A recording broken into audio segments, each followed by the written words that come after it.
किन्तु आकारः वा इङ्गितं वा, इङ्गितं नाम अन्तरङ्गे यदस्ति एतद्वयमपि अत्यन्तं गूढमेव भवति। आकारः इङ्गितम् एतद्वयमपि शरीरचेष्टादिकं वा मनसि विद्यमानं वा सर्वमपि अत्यन्तं गूढमेव भवति। गूढाकारेङ्गितः सः भवति। गूढाकारः गूढः आकारः इङ्गितं च यस्य सः गूढाकारेङ्गितः। तादृशस्य दिलीपस्य प्रारम्भं सः करोति स्म। प्रारम्भः नाम कञ्चन प्रयत्नम् उद्यमं कृतवान्।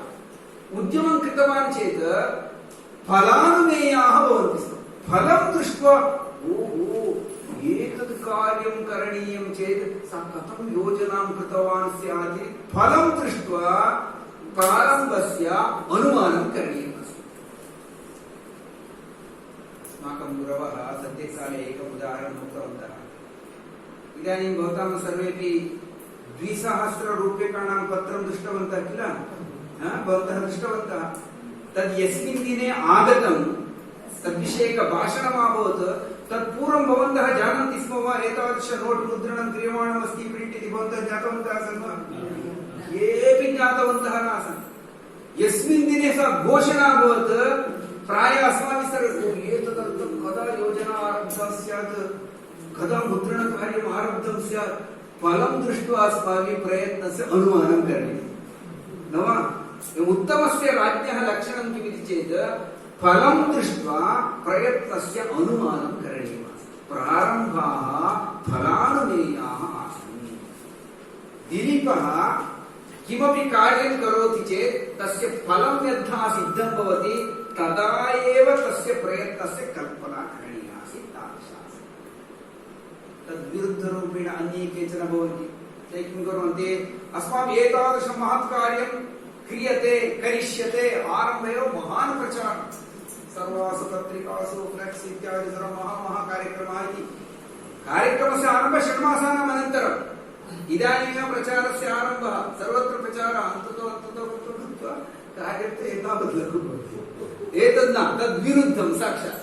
इत्युक्ते फलसिद्धिः यदा भवति तदा प्रयत्नस्य विषये अनुमानं करणीयं। फलानुमेयाः प्रारम्भाः दिलीपस्य। कथम् इति चेत् उदाहरणं दर्शयति। संस्काराः प्राक्तनाः इव।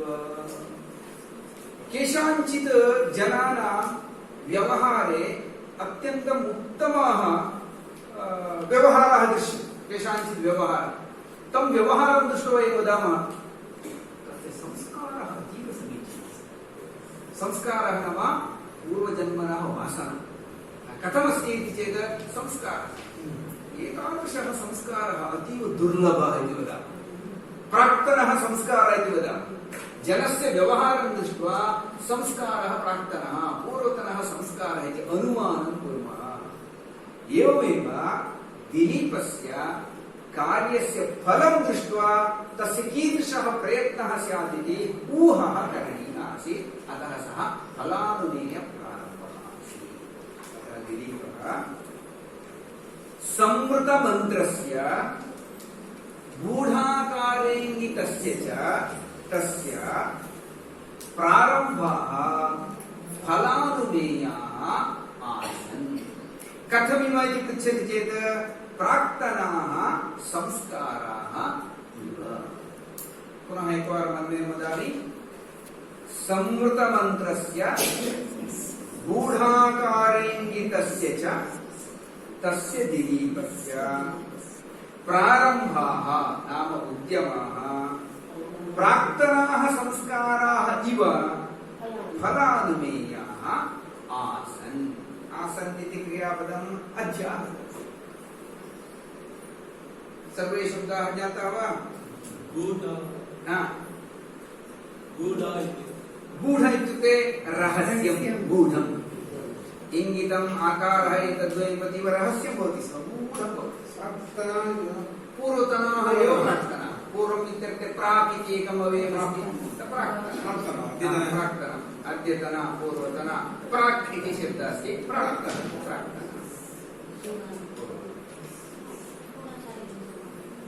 संशयः अस्ति? तस्य संवृतमन्त्रस्य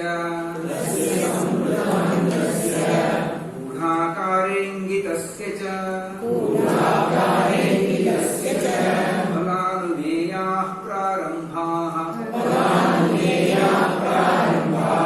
संस्काराः प्राक्तना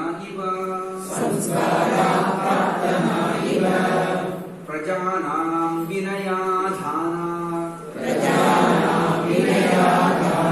रक्षणात् भरणादपि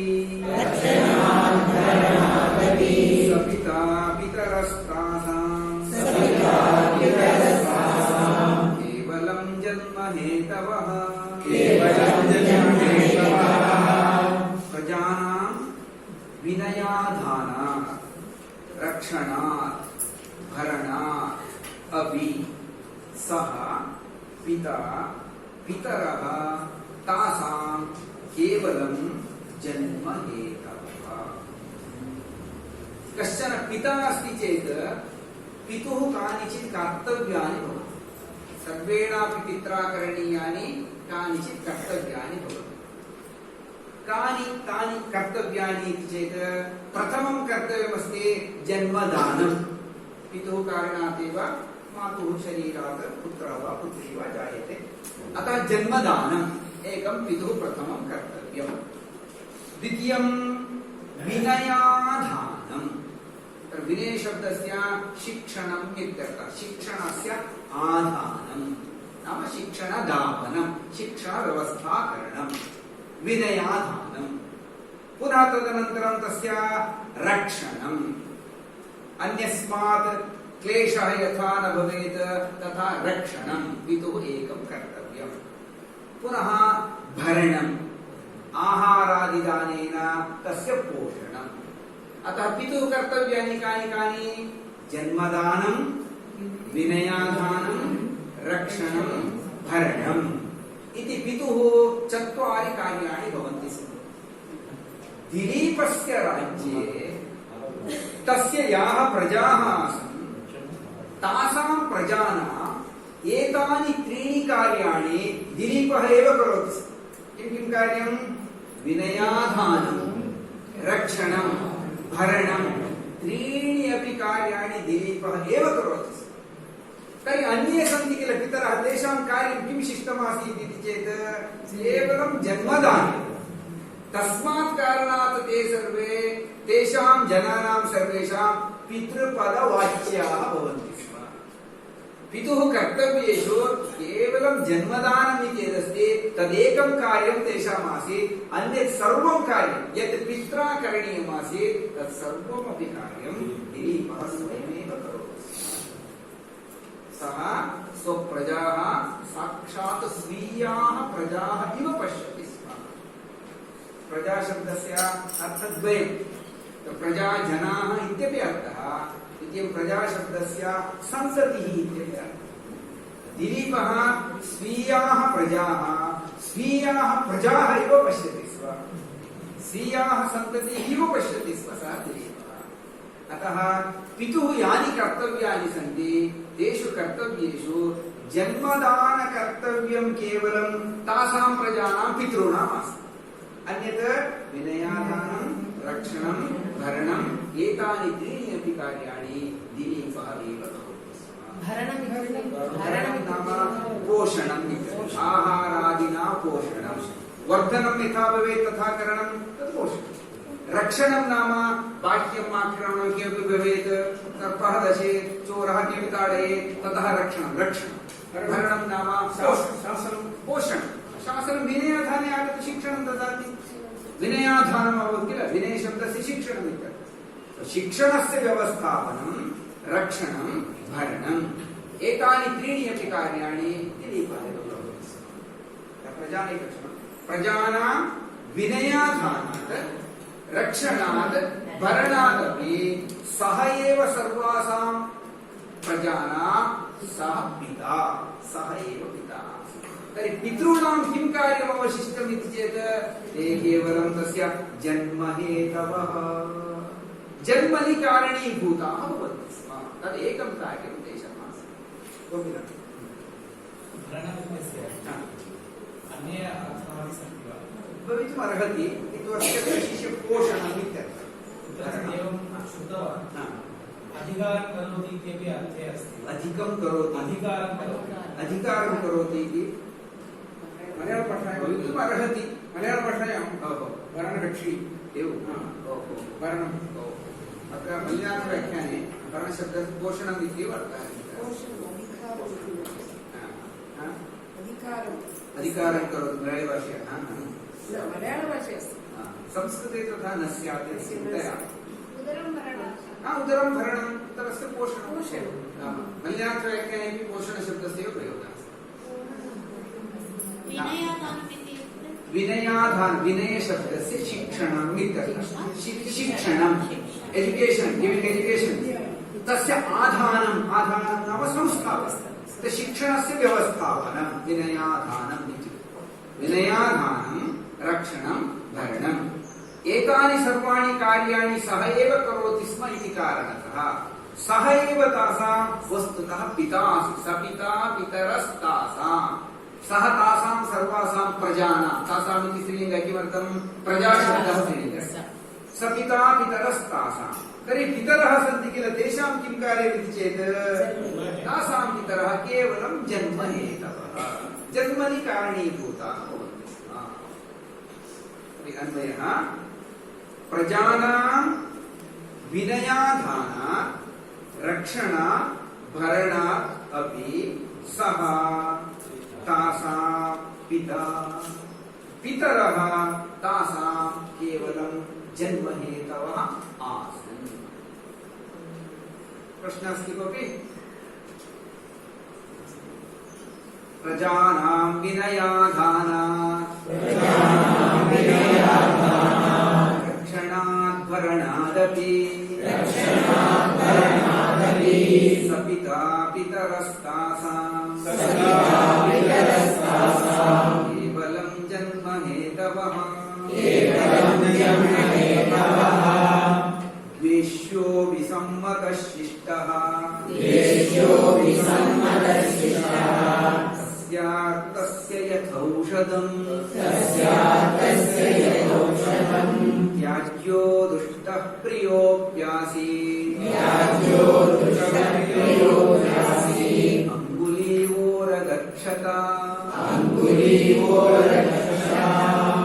द्वेष्यः अपि सम्मतः शिष्टः तस्य आर्तस्य यथा औषधम्। त्याज्यः दुष्टः प्रियः अपि आसीत् अंगुली इव उरगक्षत। शिष्टानां तथैव दुष्टानां विषये दीपस्य व्यवहारः कीदृशः आसीत्? कविः वर्णयति, कश्चन जनः शिष्टः इति चिन्तयामः। शिष्टः नाम सज्जनः, शिष्टः जनः नाम सत्पुरुषः जनः अस्ति। सः येन केनापि कारणेन द्वेष्यः भवति। द्वेष्यः वा द्वेषं कर्तुं योग्यः जनः, सः सज्जनः एव, किन्तु येन केनचित् कारणेन तेन सह द्वेषपूर्णः व्यवहारः करणीयः भवति। शिष्टः जनः अस्ति किन्तु द्वेष्यः, तस्य विषये कथं व्यवहारः? शिष्टः अस्ति किन्तु सः द्वेष्यः अस्ति चेत् सः दिलीपस्य कृते सम्मतः भवति।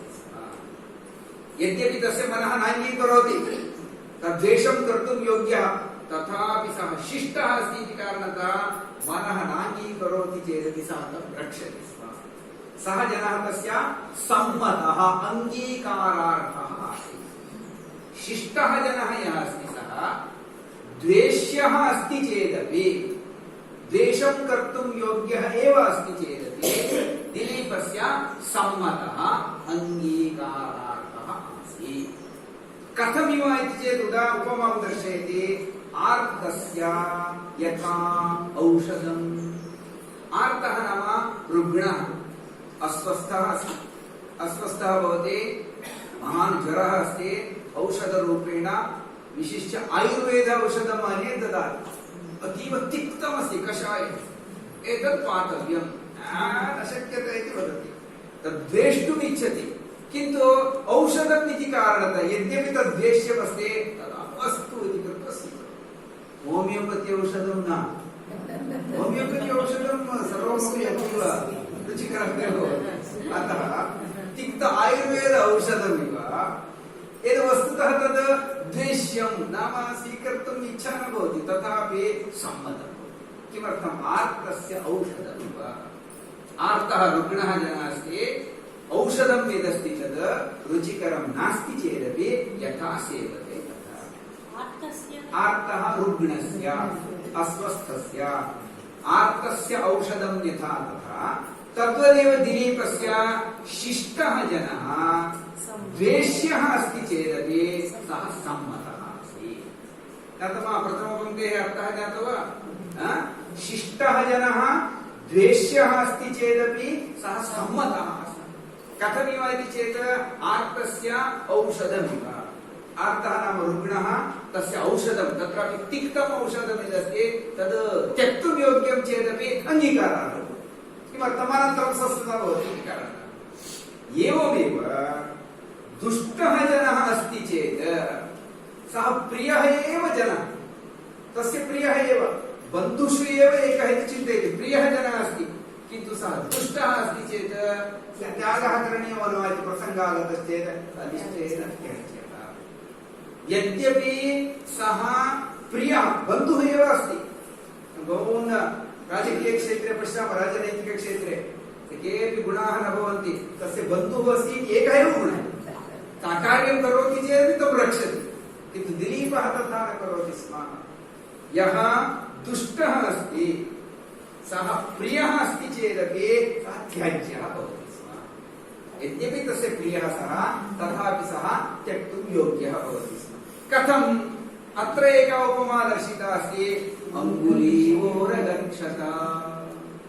उरगः सर्पः, सर्पेण यदि दंशः क्रियते, सर्पेण दष्टा भवति चेत् अङ्गुली, अङ्गुल्यां पादस्य अङ्गुली मध्ये सर्पस्य दंशः भवति चेत् क्रमशः विषम् अग्रे अग्रे आगच्छति। यदि हृदयपर्यन्तम् आगच्छति सः जनः मृतः भवति। अतः बुद्धिमान् किं करोति इति चेत् अनुक्षणं किं करोति इति चेत् अङ्गुल्यां कर्तनं करोति। अङ्गुली प्रिया एव तस्य, अङ्गुली मास्तु इति नास्ति, तथापि किं करोति? अङ्गुलीं कर्तयति। तर्हि सर्पदंशः न्यूनः भवति कदाचित्। आधुनिक अस्वास्थ्येषु ग्याङ्ग्रीन् इति किञ्चित् अस्ति, ग्याङ्ग्रीन् भवति, तद्भवति चेत् अङ्गुलीतः आरम्भः भवति चेत् अङ्गुलीं कर्तयन्ति वैद्याः, केषाञ्चित् पादमेव कर्तयन्ति। किमर्थमिति चेत् अन्यथा सर्वत्र गच्छति। अतः यथा ग्याङ्ग्रीन् रोगपीडिता अङ्गुलीं निर्दयं कर्तयन्ति, तद्वदेव दिलीपः किं करोति स्म चेत् यद्यपि सः जनः प्रियः अस्ति किन्तु दुष्टः अस्ति चेत् तं सः त्यजति स्म। अतः प्रियः अपि जनः दुष्टः अस्ति चेत् सः दिलीपस्य त्याज्यः अस्ति। कथमिव इति चेत् उरगक्षता अङ्गुली इव। उरगः सर्पः, सर्पेण क्षता दष्टा, सर्पदष्टा अङ्गुली इव। उरगक्षता अङ्गुली इव प्रियः अपि जनः तस्य दुष्टः चेत् त्याज्यः अस्ति। उत्तमः श्लोकः एषः, अर्थः सम्यक् अवगन्तव्यः अस्ति। तर्हि शिष्टः द्वेष्यः अपि तस्य सम्मतः अस्ति।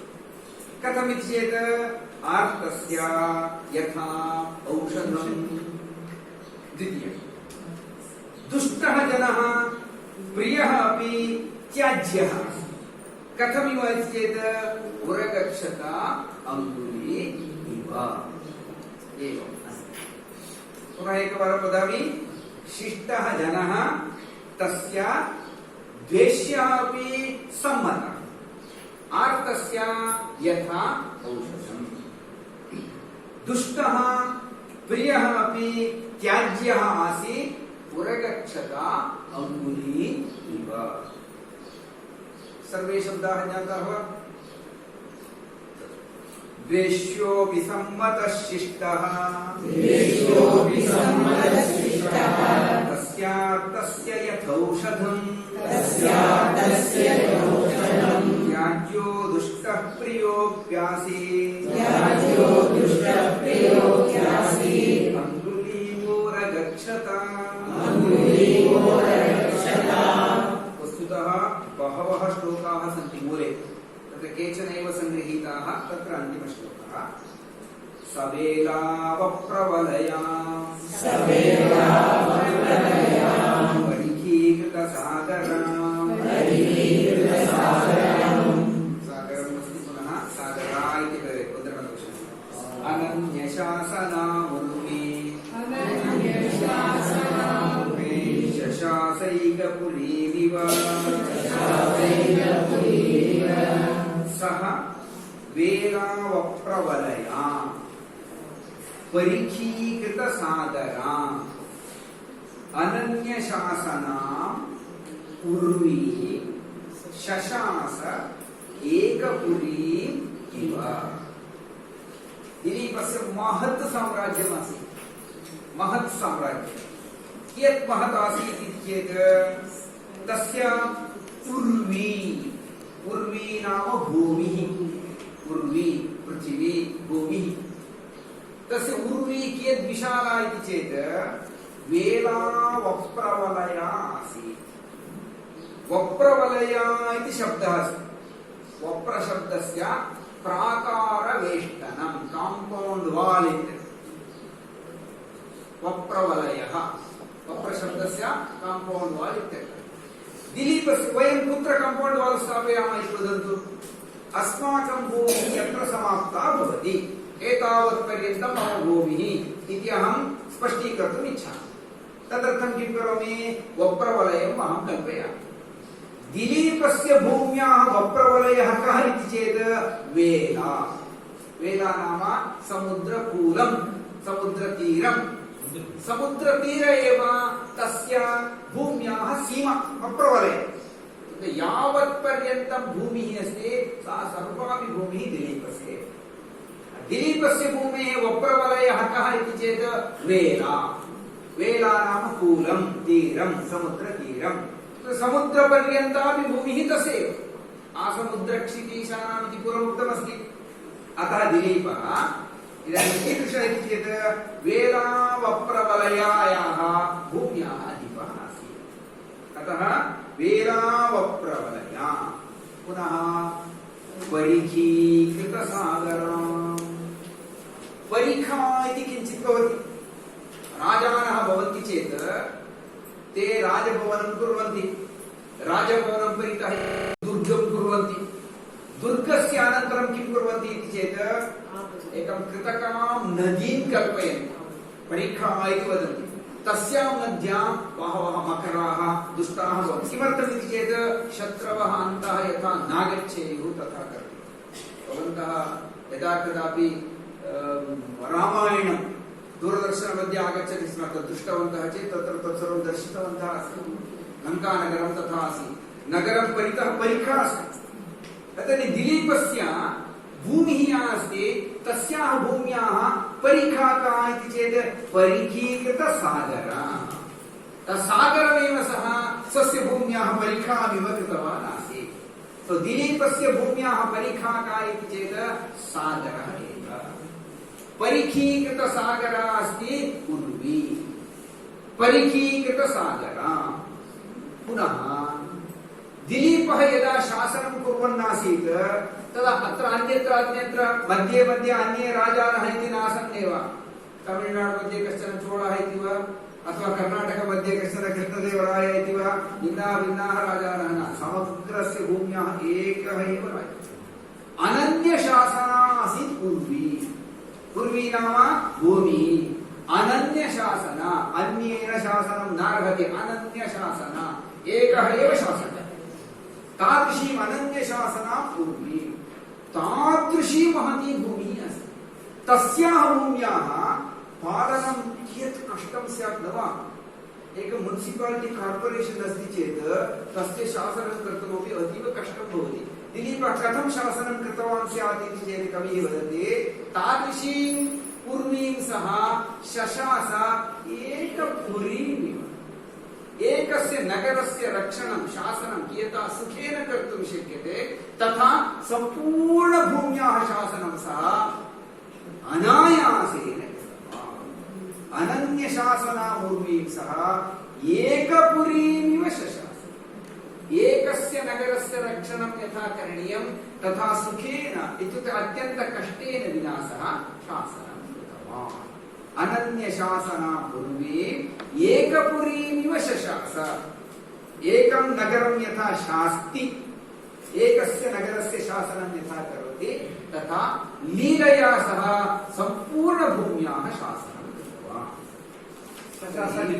शशास लिट्लकार शासनं कृतवान् इत्युक्ते शशास लिट्लकार। सः दिलीपः वेलावप्रवलया उर्वी। वेला नाम सागरकूलमेव।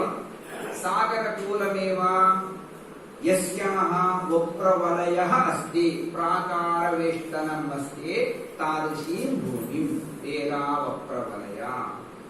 परिखीकृतसागरा, यस्याः भूम्याः सागरः एव परिखारूपेण कल्पिता अस्ति, तादृशीं भूमिम्। अनन्यशासना, यत्र अन्यः राजा शासनं न करोति, दिलीपः एव शासनं करोति, तादृशीं भूमिम् अनन्यशासना भूमिं दिलीपः एकपुरीमिव, एकं नगरमिव शशास, शासनं कृतवान्, एकं नगरमिव रक्षितवान्। सवेलावप्रवलया परिखीकृतसागरा